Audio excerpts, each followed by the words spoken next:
स्वामी जी मोरे वाले स्वामीनाथ आज जैसे राजा हरिश्चंद्र का स्वामी जी बड़ा था जो कुछ कर्मा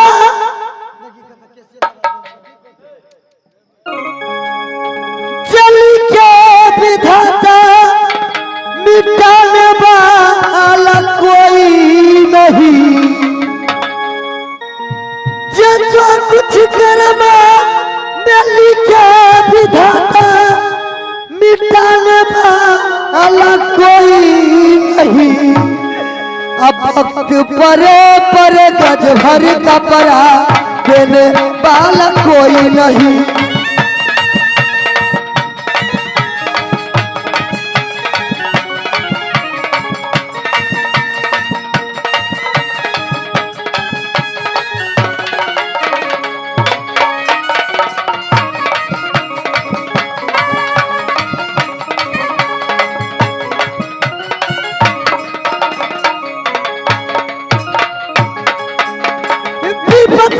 राजा हरिश्चंद्र के मरघट कर तेरा खवाली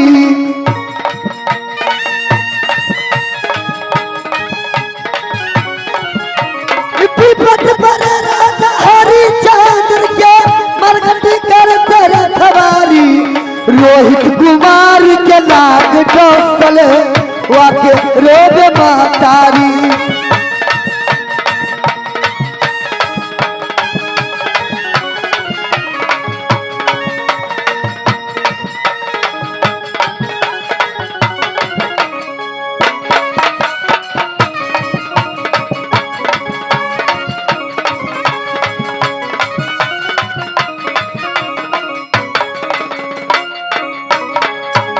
उसी समय में कफन का कपड़ा देने वाला कोई नहीं।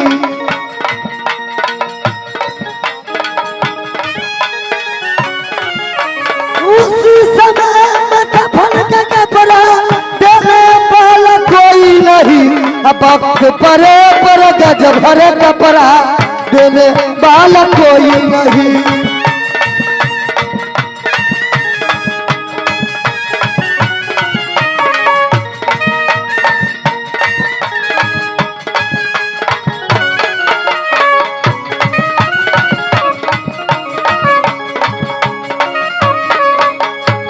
स्वामी जी आप रहा के अगिया लगे लया हिंदान में कौन साखी मार दिहले टोलाएरा।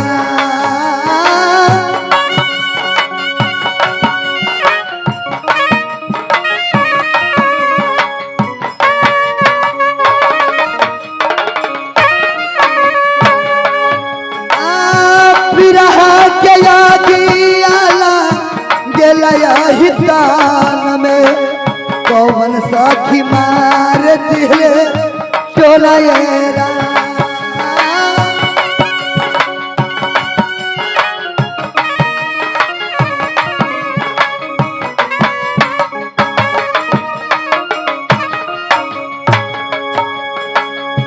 कंकर चुनी चुनी महला बना वाली लोग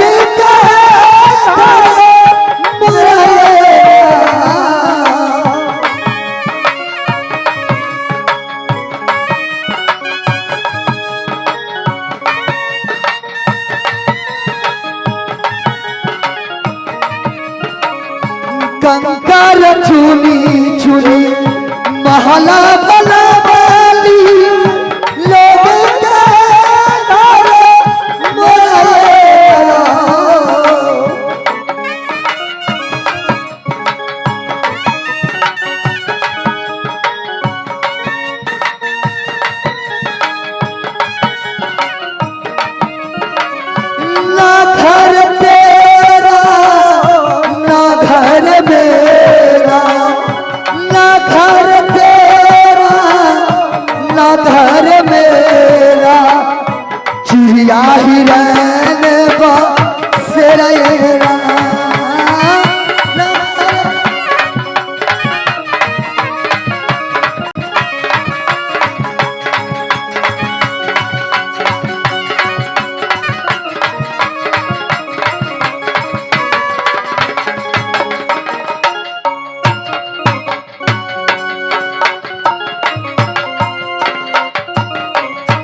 मैं यही समय थे तो सहने के लिए महल और सोने के लिए तकिया थे।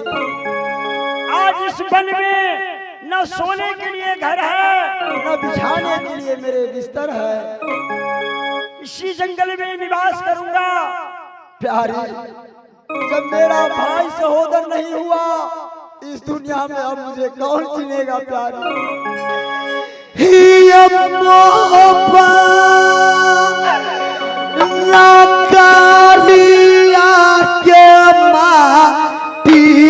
भारी सामी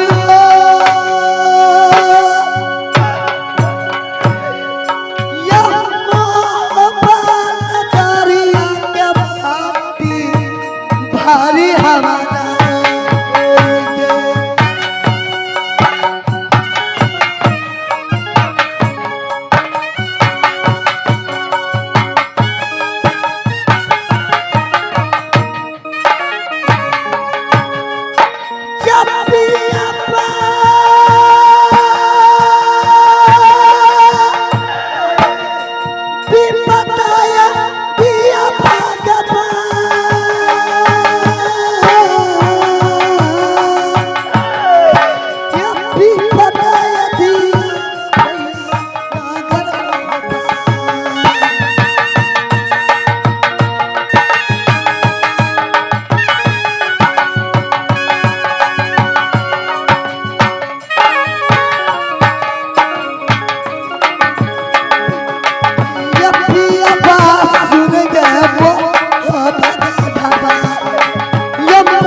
भगवान राम जब अयोध्या से वन को चले तो अत्रि मुनि के आश्रम में पहुंचे। दोस्तों, अत्रि मुनि की नारी सती अनसुईया सीता माता से उपमा देती है कि हे बेटी सीता, सती नारी की परीक्षा इसी समय में होते हैं कि जब स्वामी का कोई विपद पड़ जाए।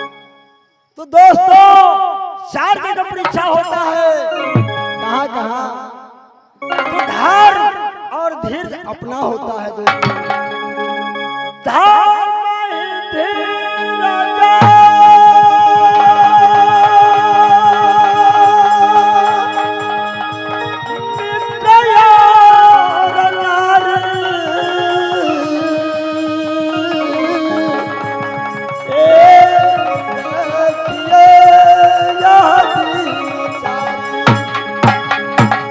ये 4 जगह परीक्षा होते हैं।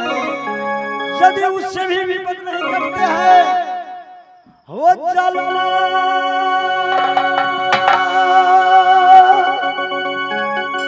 के साथी चाहे नारी होती है। दोस्तों, हो चलना के साथी जब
इस संसार में मैं किसी को दरवाजा पर नहीं लाऊंगा। इस जंगल में दिवस को मैं गवाऊंगा। कहीं भगवान का महिमा घूमेगा। इस जंगल में मेरा तीनों प्राणी का मृत्यु हो जाता तो बहुत अच्छे की बात होता है भगवान। जैसे मैं समझाओ मैं सोऊंगा। हे बाबा शक्ति, ये तीनों प्राणी को ले जाना तुम्हारे घर में या।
स्वामी जी बेटा जगरिया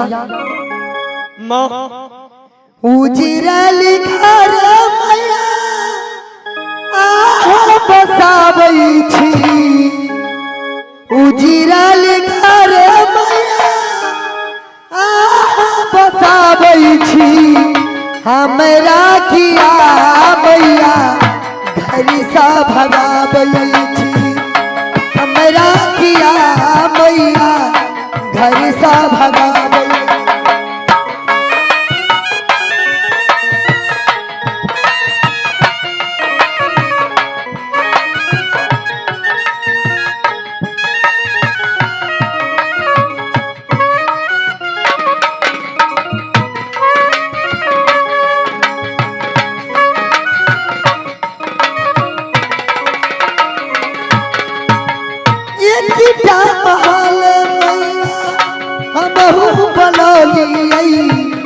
सपना जना सब रंग सजोली।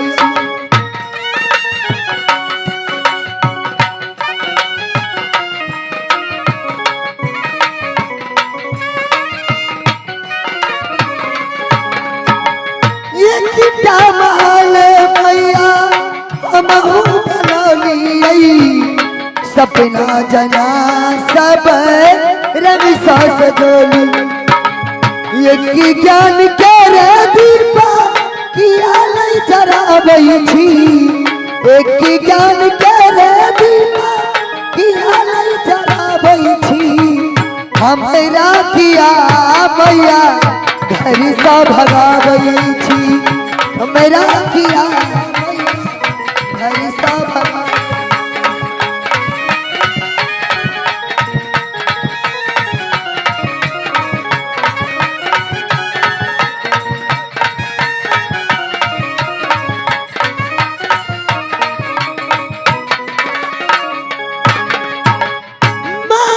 सपुत्र हम सीता यही के तेजबै को नाम आए रहबै कहीं।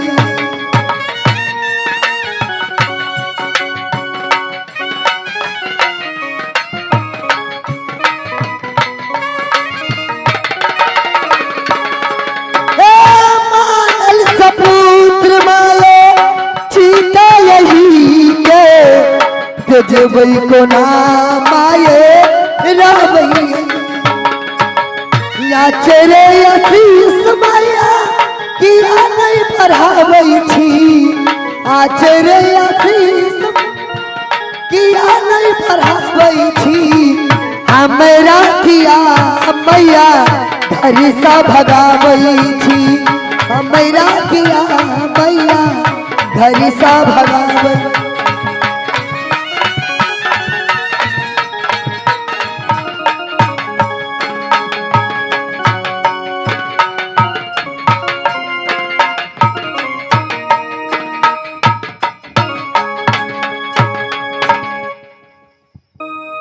एक बार बोलिए कमला महारानी की,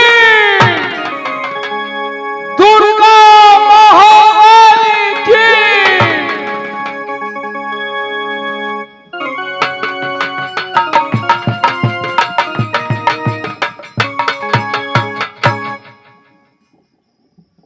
तो ये कामना किला के बीच में है सूर्य कुंडेला।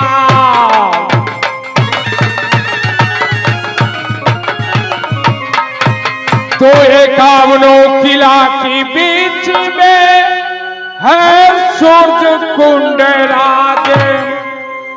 तो सूर्य कुंड लागे टेढ़ी बारी, सूर्य कुंड नीच मका।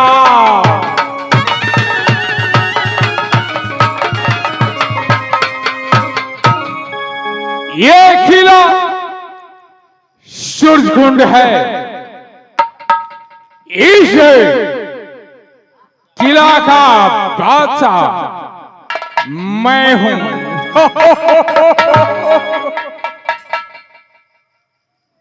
मेरे सूर्यकुंड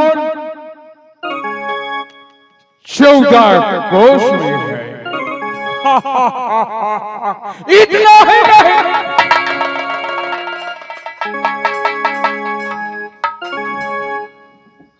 14 कोष को राज में मैं बाबा शंकर को मंदिर निर्माण किया हूं। रे बाबा आशीर्वाद से चलता सूर्य कुंड राजे।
जहां बाबा शंकर विराजमान है वहां देवी दुर्गा भी विराजमान है, जिसे हम मां गौरी कहते, देवी देवता कहते, सीता कहते, जगदम्बा कहते, मां शेरों वाली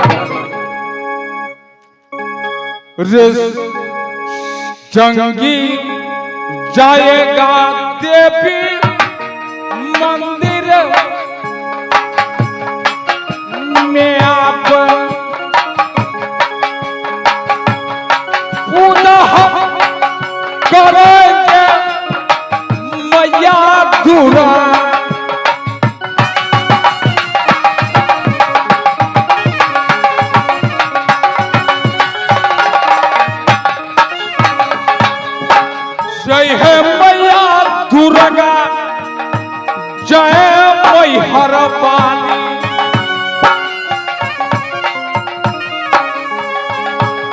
जय जगत तारिणी जय मां अम्बे।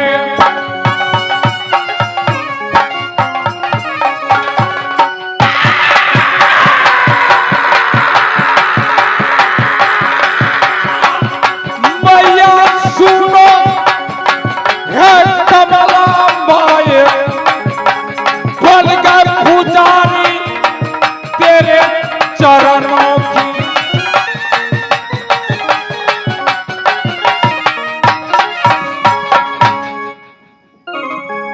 इस समय जंगी सिंह बाबा शंकर को पूजा करके मां दुर्गा को मंदिर में जा रहा है।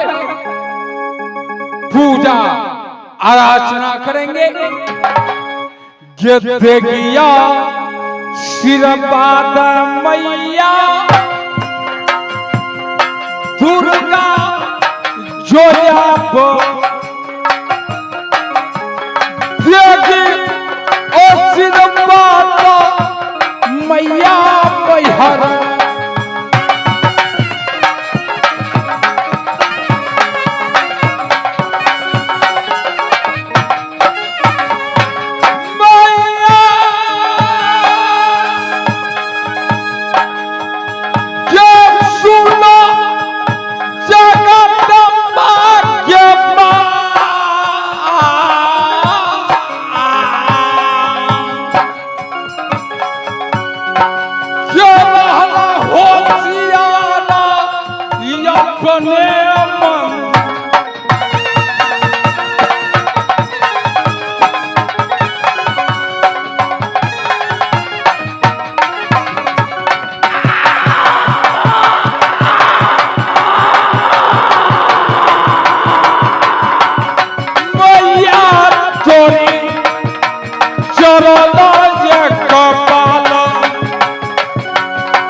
जय है